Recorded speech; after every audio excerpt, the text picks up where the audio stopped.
Salmo 149, versículo de número 6. Está escrito assim: estejam na sua garganta os altos louvores de Deus,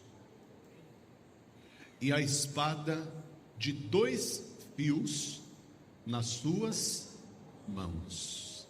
Amém? Vou reler. Estejam na sua garganta os altos louvores de Deus, e a espada de 2 fios nas suas mãos. Lá em Efésios capítulo 6, versículo de número 17, está escrito: tomai também o capacete da salvação e a espada do Espírito, que é a palavra de Deus. Amém? Agora eu vou ler os 2 versículos e você repete em seguida. Vamos lá? Primeiro, Salmo 149, verso 6. Estejam na sua garganta, mais forte, na sua garganta, os altos louvores de Deus, e espada de 2 fios nas suas mãos. Tomai também o capacete da salvação e a espada do Espírito, que é a palavra de Deus. Amém? Você crê na palavra de Deus? Então, por favor, coloque a escritura agora sobre o teu assento, erga as mãos para o céu e vamos dar para Jesus e para a palavra dele. Vamos dar a ele a melhor salva de palmas, o melhor louvor que nós já demos. Enquanto você aplaude, abre a tua boca e diga glória a Deus. Senhor nosso Deus e Senhor nosso Pai Todo-Poderoso, a tua palavra vai ser pregada. Que o teu Espírito Santo venha neste lugar e tome a vida do pregador, tome a boca do mensageiro. Que não seja homem nem carne falando, mas o teu Espírito Santo a falar com cada vida que aqui está. Portanto, envia a tua palavra com poder e com autoridade, e que a tua palavra vá e produza o resultado para o qual ela vai ser mandada. Em nome de Jesus, diga amém, Jesus. Podeis sentar, igreja. Deus usa espadas. Pode parecer estranho e até inacreditável que o céu seja um lugar armado, mas o fato é que o céu, o reino de Deus, é um lugar armado. E eu vou mostrar para você, aqui no livro de Gênesis, capítulo 3, versículo 24, que Deus usa as armas espirituais, e a primeira arma que a Bíblia menciona, ela foi usada pelo próprio Deus. Deus colocou esta arma nas mãos de um querubim e ordenou que aquele querubim usasse aquela arma com um objetivo. Então, no capítulo 3 do livro do Gênesis, versículo 24, a escritura diz assim: e havendo lançado fora o homem, pôs querubins ao oriente do jardim do Éden, e uma espada inflamada que andava ao redor para guardar o caminho da árvore da vida. Então não foi o homem quem inventou a arma. Foi? Não. A primeira arma que se apresentou neste mundo não era uma arma humana, mas era uma arma tão poderosa, que segundo a escritura aqui, ela não era usada nem por anjos, nem por arcanjos, nem por serafins. Ela era usada por querubins. Por que querubins? Porque os querubins, eles se constituem naquela categoria de seres celestiais que ficam mais próximos de Deus. Quem era Lúcifer antes de virar Satanás? Ele era querubim ungido para proteger.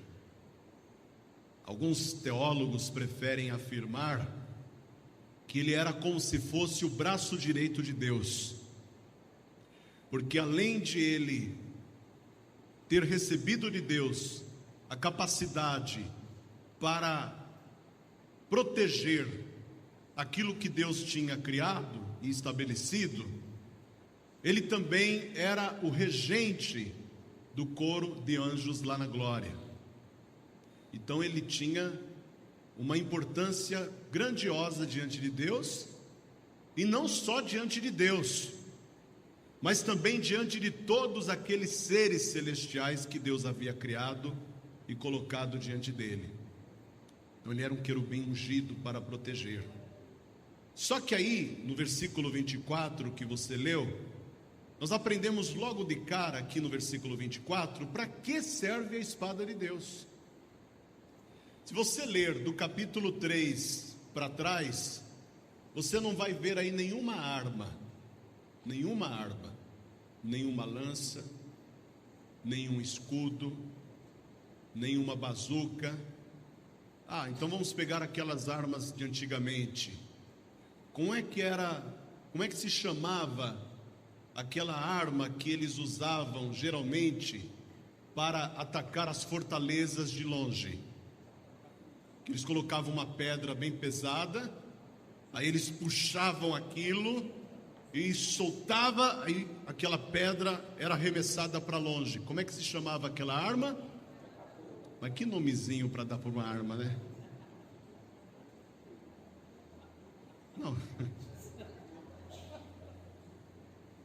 Não, fala a verdade. Quem inventou esse nome aí não era de Deus não, viu, irmão? As tais catapultas, né? Catapultas, viu? Você entendeu, né? Pultas. Tem que falar desse jeito para você não entender o errado. É assim que fala. Então, quando não eram as catapultas, era um tronco de madeira maciça. Na ponta daquele tronco de madeira maciça, eles colocavam ali tipo aço, ferro. E aquela ponta era preenchida com ferro.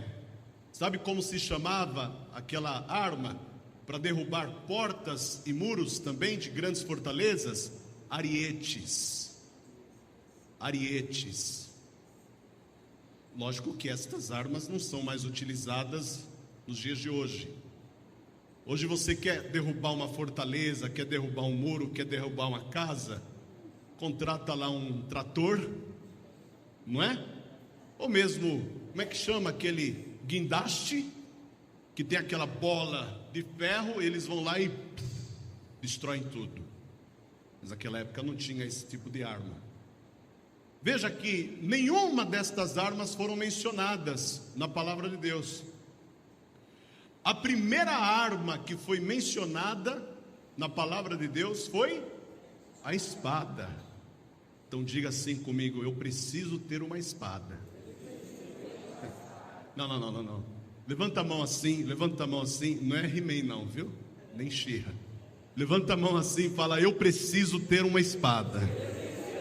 Só que a espada que você precisa ter não é a espada que foi fabricada por um ferreiro. Para que servia essa espada que nós estamos lendo aqui sobre ela no versículo 24 de Gênesis capítulo 3? Ela servia para três coisas. Esta espada inflamada que Deus colocou ali no Jardim do Éden servia para três coisas. Primeiro, para expulsar o mal e as coisas erradas. Eu vou repetir para você anotar. O primeiro objetivo desta primeira arma que foi criada por Deus era expulsar o mal e as coisas erradas. Então aquela espada na mão do querubim, ela servia tanto para afastar o homem que havia agido mal com Deus, como também para afastar Satanás, que estava rodeando ali pelo jardim, para que ele não entrasse mais no Éden, para que ele não entrasse mais naquele paraíso criado por Deus. E o primeiro objetivo desta arma era esse: expulsar o mal. Expulsar o mal. Quando o homem pecou e comeu do fruto da árvore do conhecimento do bem e do mal, se cumpriu imediatamente sobre ele aquela palavra que Deus tinha dito: de todas as árvores do jardim comerás livremente, mas do fruto da árvore do conhecimento do bem e do mal não comerás, porque no dia em que dela comerdes, certamente morrerás. Presta atenção, Deus falou: certamente morrerás. O que quer dizer certamente? Com certeza. É uma afirmação, Deus está afirmando, Ele não vai voltar atrás. Certamente morrerás. Por que Deus coloca uma espada inflamada que fica andando em redor da árvore da vida? Porque se o homem que já recebeu esta sentença de morte do próprio Deus tentar entrar no jardim do Éden novamente, para agora comer do fruto da árvore da vida, ele vai viver eternamente. E ele não pode comer do fruto da árvore da vida, porque Deus falou: certamente morrerá. Se ele comer do fruto da árvore da vida, certamente viverá.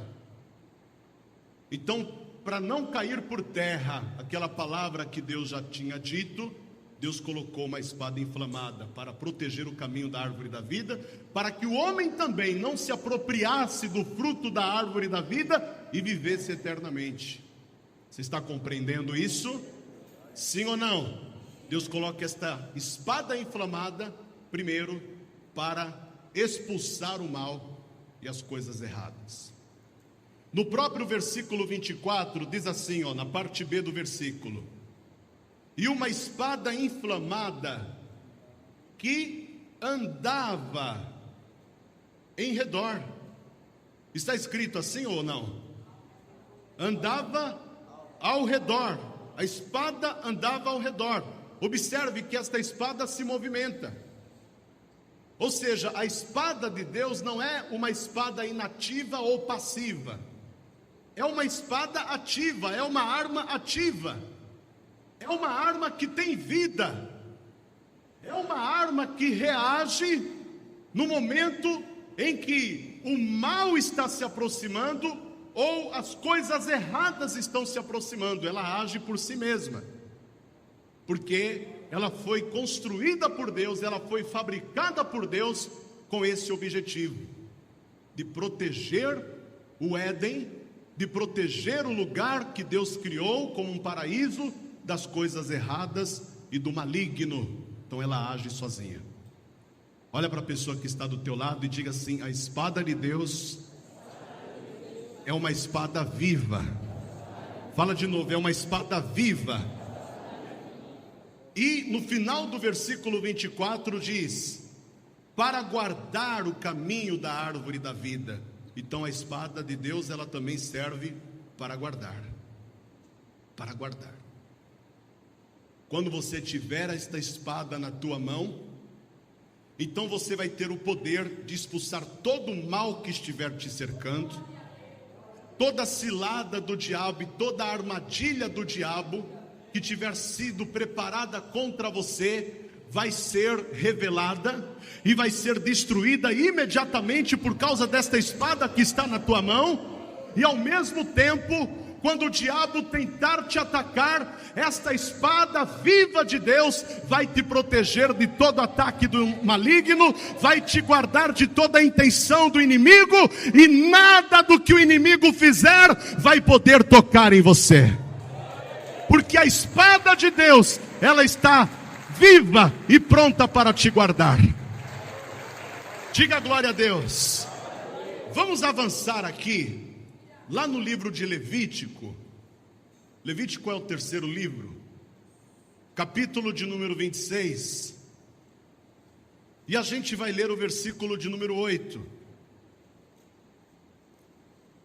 Você que receber esta espada hoje, e é hoje que você vai recebê-la, você vai se tornar uma pessoa poderosa em Deus.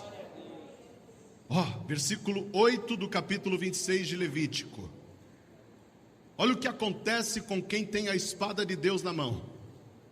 5 de vós perseguirão 100, ou seja, 100. E 100 de vós perseguirão 10.000. E os vossos inimigos cairão a espada diante de vós.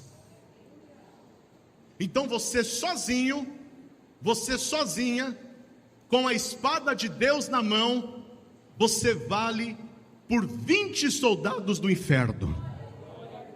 Amém? Porque aqui diz: 5 de vós perseguirão 100. 100 dividido por 5, 20. 100, 5 de vós perseguirão 100. Só que termina dizendo: e 100 de vós perseguirão quantos, igreja? 10.000. Quer dizer que você sozinho vale por 20 soldados. Mas você, junto com outros guerreiros, outras guerreiras de Deus, tem o poder de expulsar 1.000 inimigos de uma vez só. Lembra dos salmos que diz: 1.000 cairão ao teu lado, 10.000 à tua direita, e tu não serás atingido. Oh, glória! Mas vamos ler mais um pouco. Vamos ler mais um pouco. Números capítulo 14. Números 14, versículo de número 43. Esse poder que a espada nos dá, ele só se manifesta quando nós somos fiéis.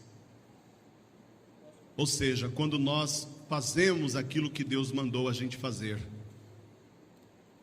Mas se por acaso alguém se desviar do caminho que Deus estabeleceu, e nós falamos disso no começo do seminário, quando nós falamos lá dos pés calçados na preparação do Evangelho da Paz, foi no 3º dia. Se alguém se desviar do caminho que Deus estabeleceu, então a situação se inverte. Olha o que diz aqui no versículo 43. Acharam? Porque os amalequitas e os cananeus estão ali diante da vossa face, e caireis a espada, pois porquanto vos desviastes do Senhor, o Senhor não será convosco. Eu quero que você passe um traço aí, onde está escrito: vos desviastes.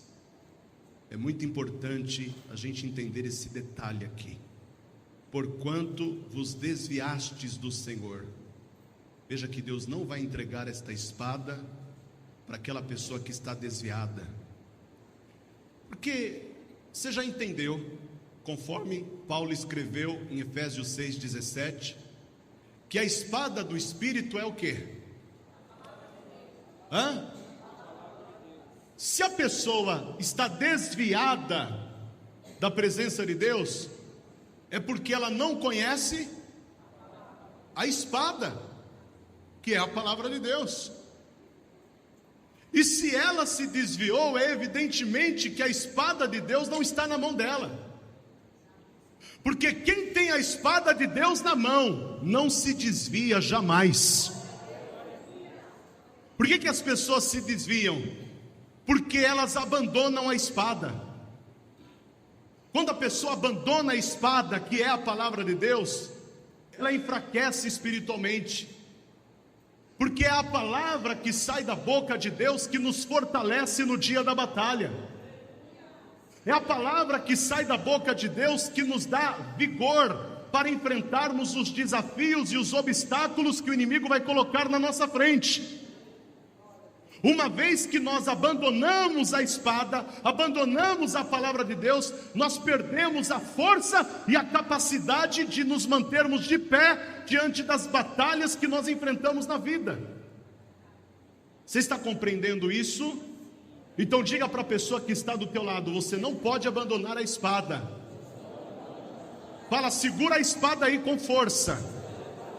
e não solte mais, porque se você soltar a espada, se você deixar de lado a palavra de Deus, o que foi que nós lemos aqui em Números capítulo 14, versículo de número 43, o que vai acontecer? Olha aí, gente, versículo 43, porque os amalequitas e os cananeus estão ali diante da vossa face, e caireis a espada, pois porquanto vos desviastes do Senhor, o Senhor não será convosco. Deus só é contigo quando você mantém a espada dele na tua mão.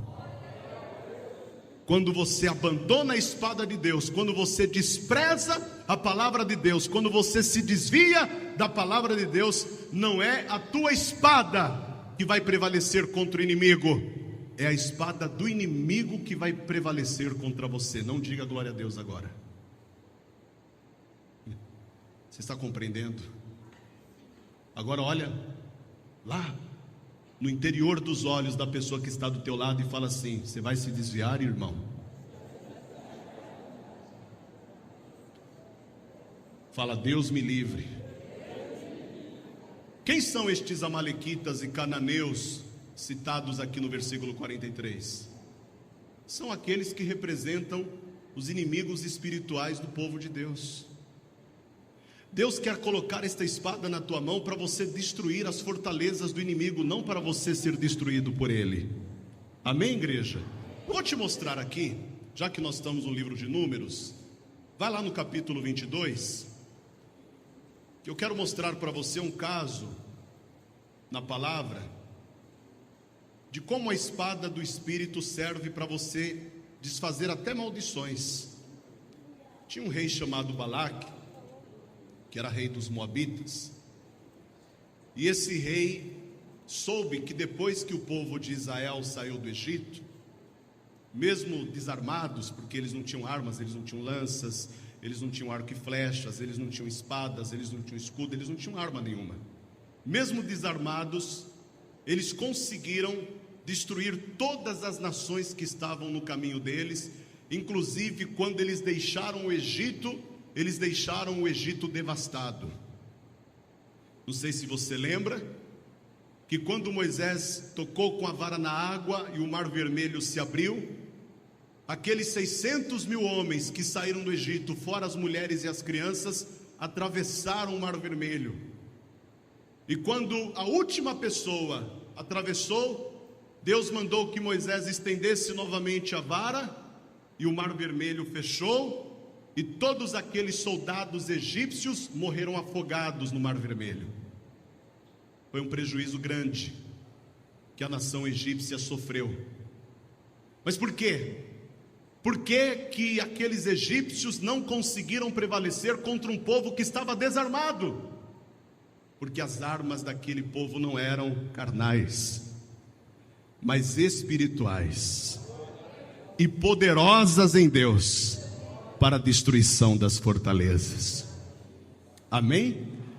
Então esse rei chamado Balaque, quando ele viu que aquele povo que saiu do Egito estava se aproximando da sua nação, ele tremeu. Ele pensou assim: se eles fizeram com o Egito aquilo tudo, imagine o que eles farão comigo. Então, com medo de ser massacrado por aquele povo. E por que ele estava com medo? Porque ele já tinha ouvido alguém dizer que quando aquele povo passava por uma cidade ou por uma nação, tinha um tal Senhor dos Exércitos que ia na frente deles. Um rei ouviu pela primeira vez essa palavra, Senhor dos Exércitos. Esse tal Senhor dos Exércitos, ele só era conhecido pelo povo hebreu. As nações que estavam diante do povo hebreu não conheciam o Senhor dos Exércitos, porque não buscavam o Senhor dos Exércitos. Quando esta mensagem começou a se espalhar, ela começou a produzir pavor e perturbação em todas as nações que estavam diante do povo de Israel, do povo de Deus. Porque quando eles paravam para pensar, Senhor dos exércitos, quer dizer, se Ele é Senhor dos exércitos, significa que não existe nenhum exército nesta terra que esteja acima dEle. Ele é o Senhor dos exércitos. Entendeu que Ele não é o Senhor do exército? Não está no singular, está no plural. Ele é o Senhor dos exércitos. Ou seja, todos os exércitos da terra estão debaixo do domínio dEle. Ninguém pode prevalecer contra este domínio, porque Ele é o Senhor dos exércitos. Então preste atenção. A Síria tinha o senhor deles, ou os senhores deles, mas nenhum deles era um senhor dos exércitos. A Babilônia tinha os 365 deuses diferentes, mas nenhum deles era chamado de senhor dos exércitos, não é? O Egito tinha lá vários senhores. Inclusive eu já mostrei para você aqui os deuses do Egito. Aqui não, quando a gente estava lá na Djalma ainda. Mas nenhum deles era chamado de Senhor dos Exércitos. O único povo que tem um Senhor dos Exércitos indo adiante deles é aquele povo que saiu do Egito. Você está compreendendo isso, sim ou não? Quem está com você e quem está indo à tua frente é muito mais poderoso do que você imagina. É por isso que nós não precisamos de armas carnais. As armas carnais, elas nada valem na batalha espiritual. Aquele rei chamado Balaque, ele ficou tão apreensivo e aterrorizado com o que ele ouviu falar a respeito daquele Senhor dos exércitos e daquele povo que estava saindo do Egito, que ele disse assim: eu preciso fazer alguma coisa para parar este povo. Já sei, eu vou contratar um profeta para amaldiçoar este povo. Olha o que ele fez, capítulo 22 e versículo de número 5. Este enviou mensageiros a Balaão, filho de Beor, a Petor, que está junto ao rio na terra dos filhos do seu povo, a chamá-lo dizendo: eis que um povo saiu do Egito, e eis que cobre a face da terra e parado está defronte de mim. Vem, pois, agora, rogo-te, amaldiçoa-me este povo. Ele sabe que não tem como parar aquele povo com as armas que ele usa.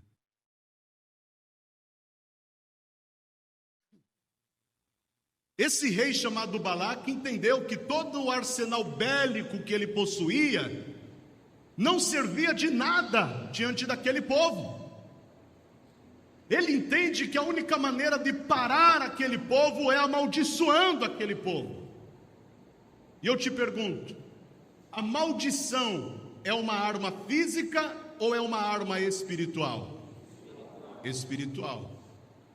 Só que todo mundo sabe que maldição sem causa não se cumpre. A maldição, ela só se cumpre quando alguém dá causa, quando alguém dá motivo. Se não houver motivo, ela não vai se manifestar, ela não vai efetuar o seu propósito.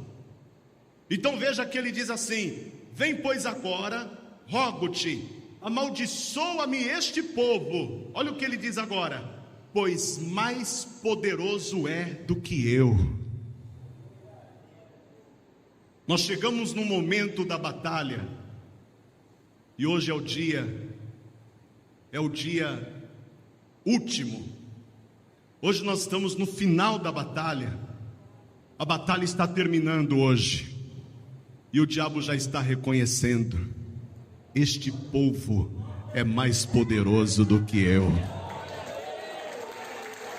E sabe por que ele está reconhecendo isso? Jesus confirmou assim: eis que vos dei poder e autoridade para pisar de serpentes e escorpiões e toda a força do inimigo, e nada vos fará dano algum. o diabo já está reconhecendo a força do povo de Deus. Aproveita aí, pisa na cabeça do capeta. Mas pisa direito, cristão. Fica pisando com dó, não, está com dó do diabo. O diabo não tem dó de você. Mas continua lendo o versículo 6. Para ver se o poderei ferir. Ele não tem certeza.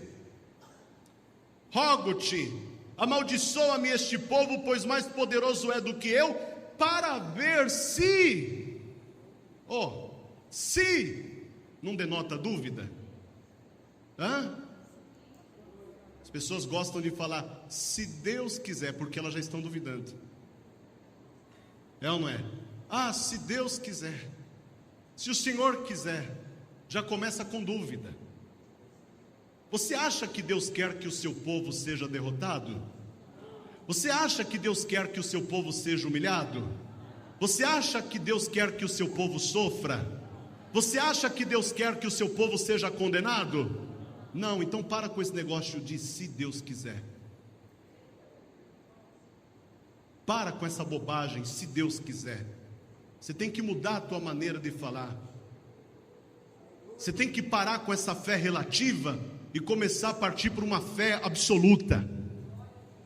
Porque a fé relativa, ela é assim, ela nunca tem certeza de nada. Por isso que ela está mudando o tempo todo. A fé absoluta não. A fé absoluta diz: se Deus é por nós, quem será contra nós? Você está entendendo? É uma afirmação. Olha aqui o versículo de número 7. Então foram-se os anciãos dos Moabitas e os anciãos dos Midianitas com o preço dos encantamentos nas mãos, e chegaram a Balaão e lhe disseram as palavras de Balaque. E ele lhes disse: passai aqui esta noite e vos trarei a resposta, como o Senhor me falar. Então os príncipes dos Moabitas ficaram com Balaão. Veio Deus a Balaão e disse: quem são estes homens que estão contigo? E Balaão disse a Deus: Balaque, filho de Zippor, rei dos Moabitas, nos enviou dizendo: eis que o povo que saiu do Egito cobriu a face da terra. Vem agora, amaldiçoa-mo, e porventura poderei pelejar com ele e o lançarei fora. Então disse Deus a Balaão: não irás com eles, nem amaldiçoarás a este povo, porquanto bendito é. O que é que Deus está dizendo? Você quer aplaudir Jesus? Pode aplaudi-lo. Mas o que Deus está dizendo? Você entendeu? O que Deus está dizendo, gente? Balaão, não tem como você amaldiçoar a quem eu já abençoei. Diga assim: eu faço parte de um povo que foi abençoado por Deus. Você está compreendendo, meu irmão? Você já foi abençoado. Você já foi abençoada. Mas estão dizendo que eu não vou conseguir, estão dizendo que isso não é para mim, estão dizendo que eu vou falhar, estão dizendo que eu vou perder. Que nada. A primeira e a última palavra que vale para a tua vida é a palavra que sai da boca de Deus. Diga glória a Deus. Então esta espada, que é a palavra de Deus, ela também serve para quebrar toda a maldição que é lançada contra a nossa vida. Vamos avançar na leitura. Vá lá no versículo de número 23. Esse Balaão era um profeta mercenário, você sabe disso, né? Ele ganhava dinheiro fazendo o que ele fazia. E ele vai por um caminho que não era do agrado de Deus. Balaão, ele vai passar a andar num caminho que Deus não aprovou, que não foi mostrado por Deus, que não foi designado por Deus. E Deus vai colocar um anjo para fazer Balaão voltar daquele caminho. Preste atenção, todas as vezes que nós estamos andando num caminho que não é do agrado de Deus, Deus vai fazer alguma coisa para você voltar desse caminho. Pastor, Deus não faz isso. Não faz. Quem lembra do profeta Jonas? Não, pode levantar a mão, não é piada não. Quem lembra do profeta Jonas? Aquele doido. Deus falou para ele: vai pregar em Nínive. Ele falou: não, o povo lá é duro de coração, são muito corruptos, são pecadores, são obstinados. O que ele fez? Comprou uma passagem num navio cargueiro que ia para Tarsis, ou seja, no lado oposto, na direção oposta que Deus deu para ele. Ao invés de ele ir na direção que Deus deu, ele foi na direção oposta. Ou seja, ele alterou o caminho estabelecido por Deus. E tem muita gente que está fazendo isso hoje. Deus coloca ela num caminho e ela decide ir por outro caminho. Qual é a desculpa que a maioria das pessoas dão? A vida é minha. Eu faço da minha vida o que eu quiser. Desculpa te dar essa notícia, campeão. A vida não é sua, não. Você não é dono nem da sua própria vida. Salmos 24:1 diz: do Senhor é a terra e a sua plenitude, o mundo e todos aqueles que nele habitam. Você é um habitante desse mundo, desse planeta? Então você tem dono. O mundo e todos aqueles que nele habitam. Como teu dono, ele tem todo o poder e autoridade para dizer para você: é para lá que você vai. Mas sempre tem alguém querendo desafiar a autoridade de Deus. Foi o que Jonas fez. Ele desafiou a autoridade de Deus. Entrou num navio furado. Tem gente que fala barco furado, mas no caso dele era navio furado. E quanto mais ele se afastava do caminho que Deus estabeleceu, da direção que Deus deu, mais perigosa se tornava a viagem que ele estava fazendo. É ou não é? As ondas começaram a vir por cima do navio. E chegou uma hora que o capitão do navio mandou que aliviassem o quê? A carga, para que o navio não afundasse. Começaram a jogar toda a carga do navio para o mar. E foram jogando, mas parece que quanto mais eles se livravam da carga, pior ficava a situação no alto mar. Até que Jonas confessou: tudo o que está acontecendo aqui é culpa minha. Se o teu casamento não está bem, a culpa é sua. Se os teus filhos não te obedecem, a culpa é sua. Se você está trabalhando há 5 anos na mesma empresa e até hoje não recebeu aumento, a culpa é sua. É muito fácil colocar a culpa no capitão. É muito fácil colocar a culpa na tripulação, a culpa é sua.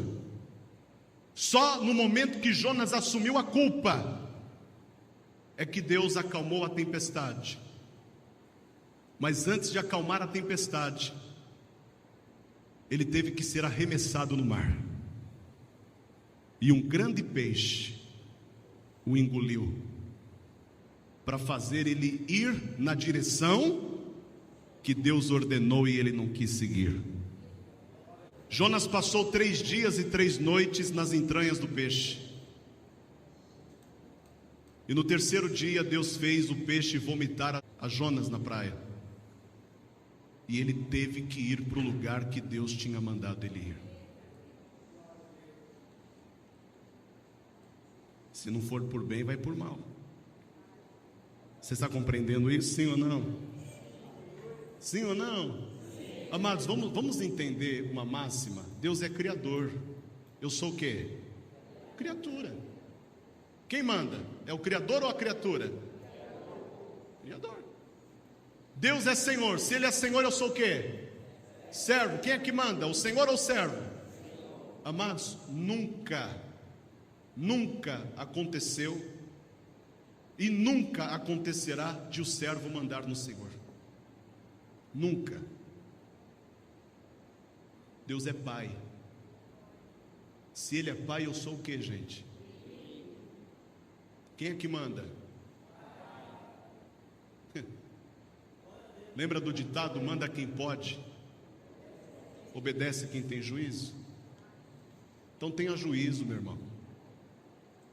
Para de querer andar na direção que Deus não te deu. Pare de querer fazer o que Deus não mandou. Para de inventar coisas. A Bíblia é um livro tão simples, tão prático, mas tem gente que está querendo inventar o fogo. O fogo já foi inventado. Tem gente que está querendo inventar a luz elétrica já foi inventada. Ou seja, tudo que você precisa fazer, Deus já falou. É só você fazer o que Ele falou e vai dar tudo certo. É só você andar com essa espada na mão e vai dar tudo certo. Vamos voltar aqui no capítulo 22 de Números. Você lembra onde a gente parou? No 23. Vamos ler o 24 em diante.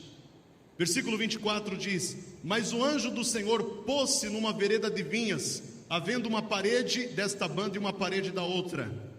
Vendo, pois, a jumenta, o anjo do Senhor apertou-se contra a parede, apertou contra a parede o pé de Balaão, pelo que tornou a espancá-la. Então o anjo do Senhor passou mais adiante e pôs-se num lugar estreito, onde não havia caminho para se desviar nem para a direita nem para a esquerda. Você está entendendo que Deus não quer que ele vá adiante? E Deus está colocando um anjo ali com uma espada desembainhada na mão para impedir que Balaão vá fazer uma coisa que Deus não mandou ele fazer. Versículo 27. E vendo a jumenta, o anjo do Senhor deitou-se debaixo de Balaão, e a ira de Balaão acendeu-se e espancou a jumenta com o bordão. Então o Senhor abriu a boca da jumenta, a qual disse a Balaão: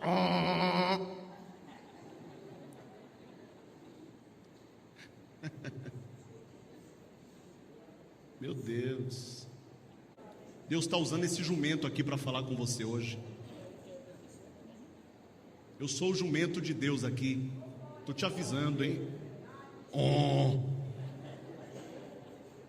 Olha o que a jumentinha fala: que te fiz eu, que me espancastes estas 3 vezes?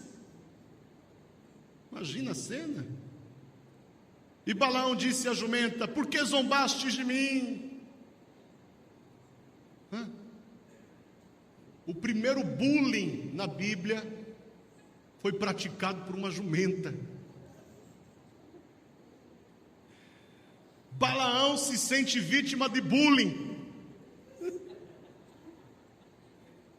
Você está zombando de mim?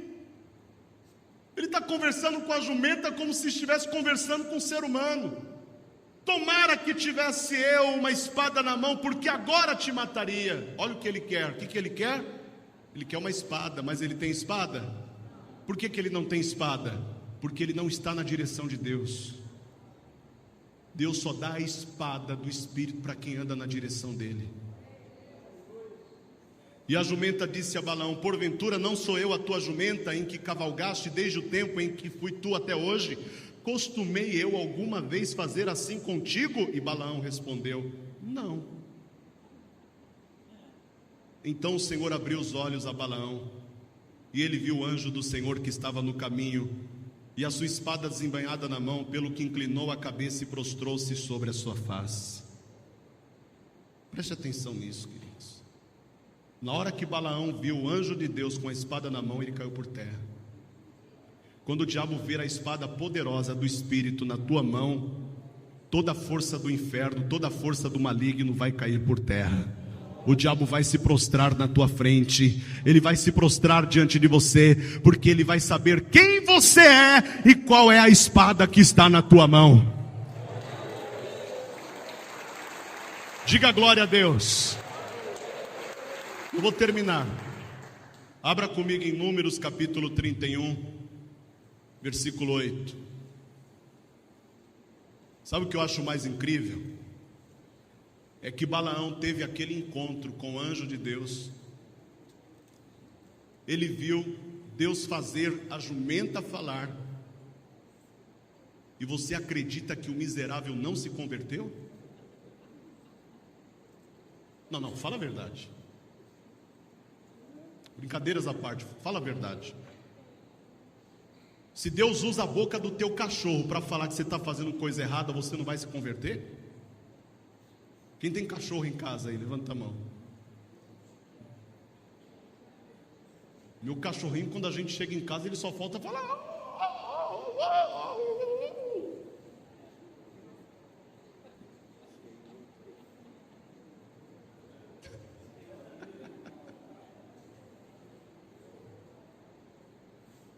Tem um irmão aqui na igreja que me diz que fala com os animais. Não, eu entendo tudo que eles falam. É o do Little da Paz e Vida. Minha gente, olha o que acontece quando a pessoa ouve a palavra de Deus e mesmo assim ela não se converte. Versículo 8 do capítulo 31. Você achou aí? Vamos ler juntos. Mataram mais além dos que já foram mortos. Os reis dos midianitas, a Eve, a Requem, a Zur, a Ur e a Reba. 5 reis dos midianitas, também a Balaão, filho de Beor, mataram a espada. Quer dizer, ele não usou a espada de Deus para o bem. Ele não usou a palavra de Deus para o bem e foi morto pela espada do inimigo. Você está compreendendo? Essa espada que fica ao nosso redor, como diz lá em Gênesis 3:24, ela é altamente justiceira. Se esta espada está ao seu redor, é porque o céu te conhece. É porque o céu sabe quem você é. Por isso eu estou te dizendo, levante a sua mão assim, porque isso é profético. Feche os teus olhos e receba em nome de Jesus. Receba esta palavra. Hoje você vai sair daqui com a espada do Espírito na tua mão. E nenhuma força do inferno e nenhuma maldição poderá prosperar contra a tua vida, muito menos te tocar. Porque quem tem a espada do Espírito está protegido por Deus, está livre de todo mal, está abençoado com a palavra que sai da boca de Deus. Vamos aplaudir o Senhor, igreja. Eu vou terminar,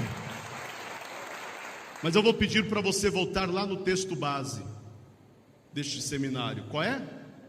Efésios, capítulo 6. Você pode ficar de pé para parecer que está acabando?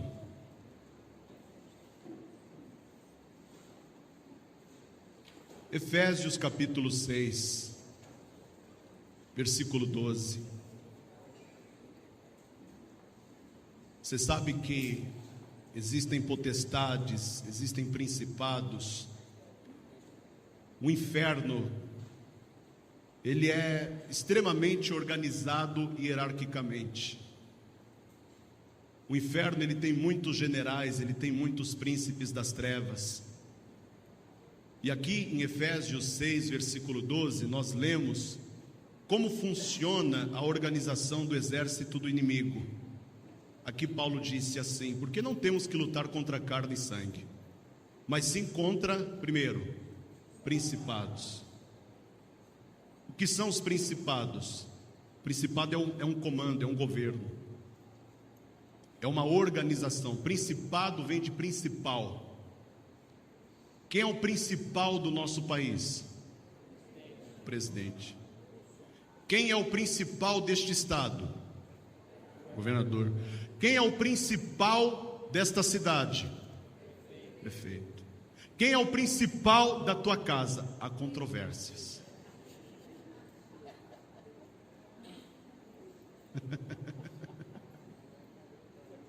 O irmão nem falou nada. Mas está errado, viu? Quando a mulher manda em tudo, está errado, filha. Só tem que baixar a tua bola aí, está errado, está errado. A Bíblia diz que o homem é a cabeça da mulher, assim como Cristo é a cabeça da igreja. A mulher é coluna. Quem entende isso, diga amém. A gente não está desmerecendo mulherada não é nada disso, filhinho. Mas a palavra de Deus diz que as mulheres sejam em tudo sujeitas aos vossos maridos. Está na Bíblia. Mas tem mulher que manda no homem.